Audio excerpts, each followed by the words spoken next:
morning, traders. I am Emily Vani, the CEO of the Investment Banking Institute and your host here at NewsWare's Trade Talk.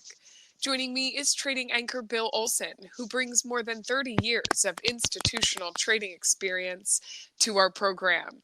At Trade Talk, we provide the facts, themes, and trading ideas for the day ahead. Today is Thursday, February 15th.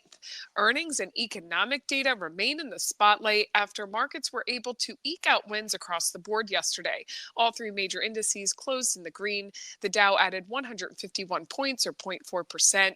The S&P 500 gained less than 1%, and the Nasdaq advanced 1.3%.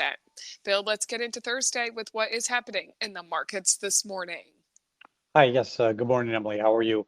Listen, I'm watching the market this morning, and I'm seeing gains, which is nice to see.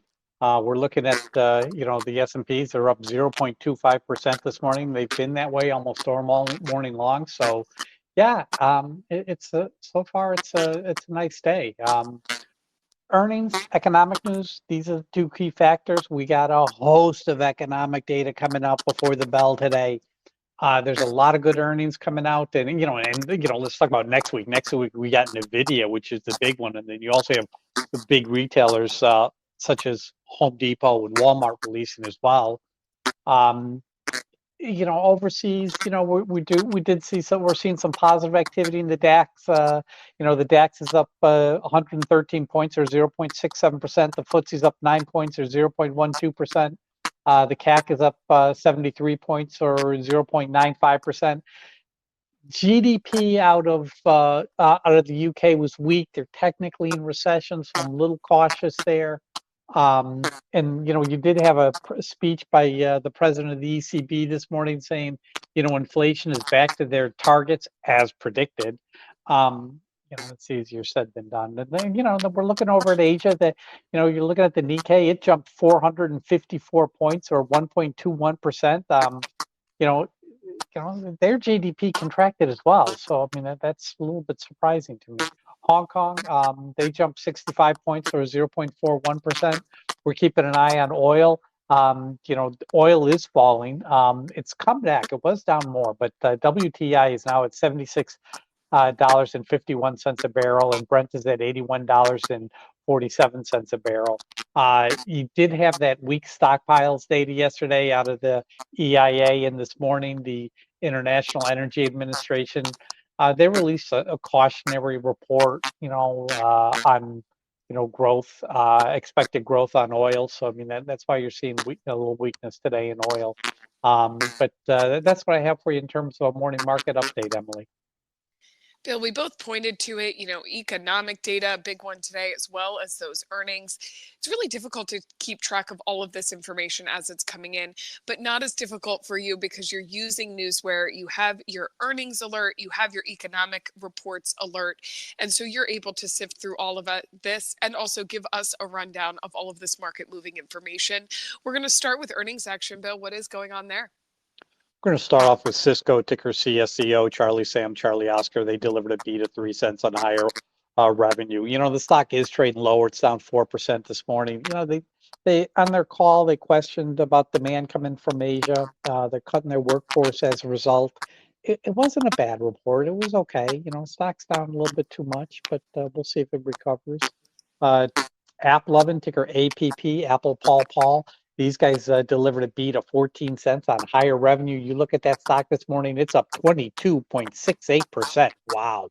Twillo, ticker TWLO, they beat by 28 cents on higher revenue. That stock's trading a little off this morning. Deere & Company, ticker DE, David Edward, they beat by $1.02 on higher revenue, yet the stock is down 3.45% this morning. We're looking at upcoming earnings. We got DoorDash, ticker DASH, David Apple, Sam Henry.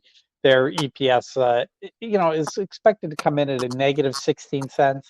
Expected move here is 9.46%. The big one, Applied Materials, AMAT, Apple Michael, Apple Tom, EPS is $1.90. Expected move is 5.59%. We also have the trade desk, ticker TTD, Tom David. Their EPS is 42 cents. Expected move is 13.42%. Got Roku releasing this afternoon, ticker ROKU, Richard Oscar Kilo Uncle. Their EPS is for a loss of 65 cents, and the expected move here is 16.36% when they release, Emily. And Bill, now to the economic events of the day. I'm looking at the notes here. This is quite the list. So give us a rundown of what we should be expecting when it comes to economic events. Yeah, there's a host of reports coming out. We're starting off at 8:30 a.m. with jobless claims. Estimates are for 220K. That's like 2,000 higher than last week. That's what the Fed wants to see. I'm not going to worry too much about it. Retail sales, it's all over the place. The estimates are the last reading I saw was for January for a reading of a negative 0.3%. We'll see what happens with the retail sales, but that's also at 8:30.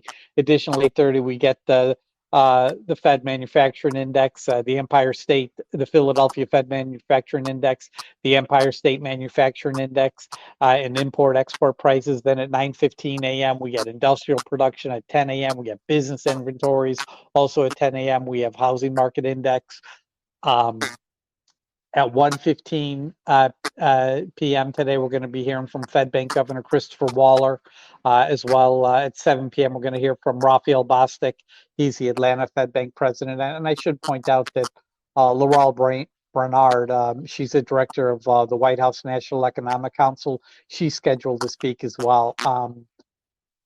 She's going to be very cheering, the economy. So, I mean, I'm not going to put too much faith into her comments, but I will be listening to Christopher Waller and Raphael Bostic today, Emily. And Bill, that is a lot to keep track of on any given trading day. All those reports coming up before the bell, all at the same time. And again, you're able to see all of this information to get ready for the day and then collect this data because you have NewsWare and you're breaking it down into alerts. You're watching this earnings action, you're watching all of this economic data and that Fed speak, as you mentioned, and still there's other information you're keeping track of. Merger news, guidance news, shareholders meetings, buyback news. You're trying to find trends on the day, looking at your FANG stocks grouped together, your Dow 30 stocks grouped together. So, Bill, what else do you see as possibly moving the markets today?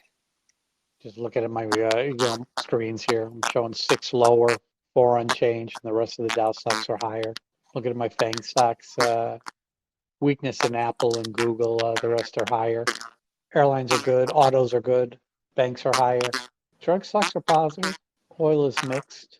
Target's off. I think Target will turn around. Let's see. Let's jump into some of the news story. Like, there's news out there on Amazon, on Apple. Apple's down about 0.4%. There's noise out there. Warren Buffett trimmed his stake in Apple. It's kind of overblown. I mean, they have a massive stake. They have 900 million shares. They sold 10 million. That's nothing. Meta Platforms, New York City's filed a lawsuit against Google and Meta and other social media platforms over youth mental health crisis. Tesla's up 1%, but there is talk that the Tesla chairperson is under scrutiny. Why? Because she's unable to keep Elon Musk in check. Remember a couple of years ago, anytime he tweets, he's supposed to get it approved internally. He doesn't do that. Talking Dow Jones 30 stocks, Microsoft is scheduled to have their annual developers conference build in 2024 on May 21st. You got Home Depot reporting on Tuesday. Their expected move is $15.94. Walmart's also releasing Tuesday morning. Their expected move is $7.50. Talking merger news, Cedar Fair, that's ticker FUN, F-U-N. Their merger with Six Flags should be complete in the first half. They came out today and said. In terms of guidance news, let's talk JFrog, ticker FROG. They see 2024 EPS 58 cents to 60 cents. Street has it at 52.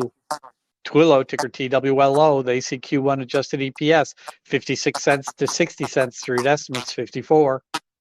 AppLovin, ticker APP. They see Q1 revenue coming in 955 million to 975 million. Street estimates 923. It's a big uptick.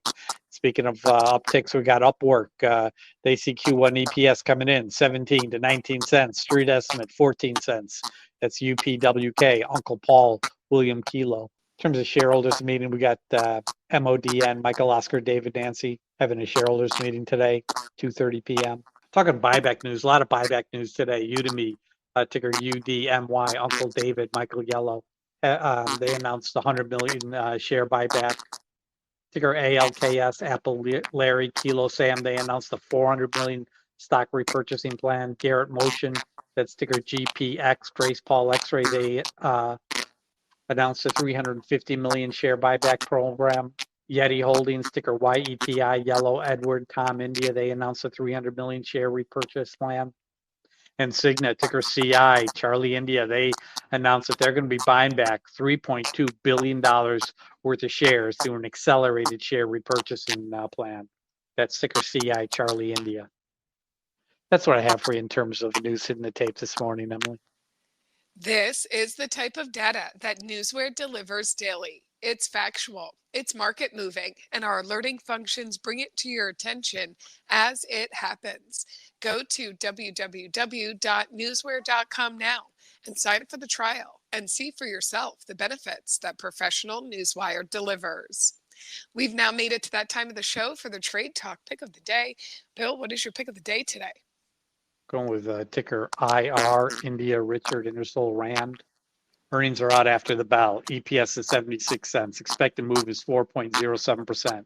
The call volume yesterday was 1,342 calls versus 1,510 puts. That's negative. But, you look at the open interest, you get 10,293 calls versus 3,135 puts. That's almost 3-to-1. So I got to, discount yesterday's call volume as one day. Major brokers do like it. They are raising price targets. They did raise guidance last quarter. Those are nice positive. I just want to get in the stock at the low 86, like 86 or under. 86.10 or under. I'll say that for ticker IR, and that's my pick of the day. India Richard, low 86 area, Emily. IR it is today. And Bill, yesterday you had a similar strategy, specific on your price target heading into earnings. And you said if you saw your gain, you were going to let go of that one and take your gain and move on. And coming up, we're going to do a full recap on that pick of the day. So stick with us. But ahead of that, let's take a look at the current breaking headlines that have hit the tape in our hot off the press segment. Bill, take it away. Okay, yeah, let's see, what do we have here? Sanofi, ticker SNY, reports phase 2 data. Leidos, ticker LDOS, was awarded 143 million DIA technology platform contract. Royal Caribbean, ticker RCL, orders a 7th Oasis class ship for delivery in 2028. Dell Technologies, ticker DELL, announces a strategic partnership with Nokia. Microsoft's going to invest 3.2 billion euros in Germany's in an AI push. There's a story out there. U.S. banks face $35 billion hit from the Basel endgame. Berkshire Hathaway increased their position in Chevron in the fourth quarter. Target, TGT, announces a new brand called Deal Worthy, featuring low prices on everyday items. That's why I like Target. Apple's longest serving designer set to retire. That's all I'm saying this morning, Emily. Okay, Bill, before we sign off and dive into trading today, let's do that check-in on yesterday's pick of the day, which was Twilio. You did mention it during your earnings rundown. They did report earnings yesterday. They reported a EPS of 86 cents, as you told us. That was well above the analyst estimates of 58 cents. Revenue for the quarter came in at $1.08 billion versus estimates of $1.04 billion. However, they did report lower than expected active customers, and investors weren't loving that.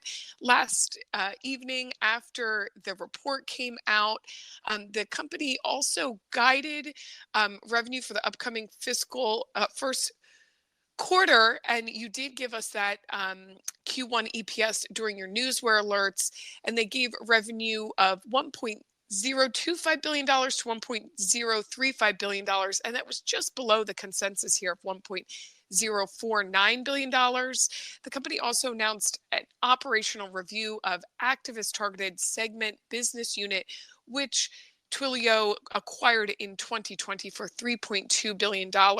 A mix of news here, Bill, a beat, but investors are being picky as of late, so they weren't loving it after earnings. But yesterday it saw a good day. How did your call work out? It worked out fabulous. I mean, the fact is we weren't playing the earnings announcement here.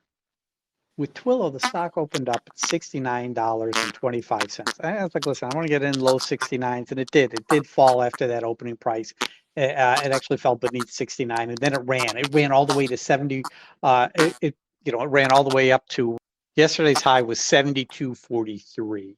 I mean, the stock closed at 72.27, so it was up about 4% yesterday. But we got in at a good price, and then we're able to grab 1%, and then we walked away. So Twilio was a good winner yesterday. Very happy. I'm not going to sit around and wait for an outcome where I wasn't 1,000% confident. But Twilio was a winner yesterday, Emily. Definitely a nice chance for a win there ahead of earnings, Bill. And we will check in with you tomorrow about today's Ingersoll Rand pick of the day. Bill, always for your expert insight. Join us back here tomorrow to end your trading week with NewsWare's Trade Talk, when we provide the facts, themes, and trading ideas for the day ahead. Again, I'm your host, Emily Advani, here with trading anchor Bill Olson. Traders, you know what to do. Let's go out there and make some green.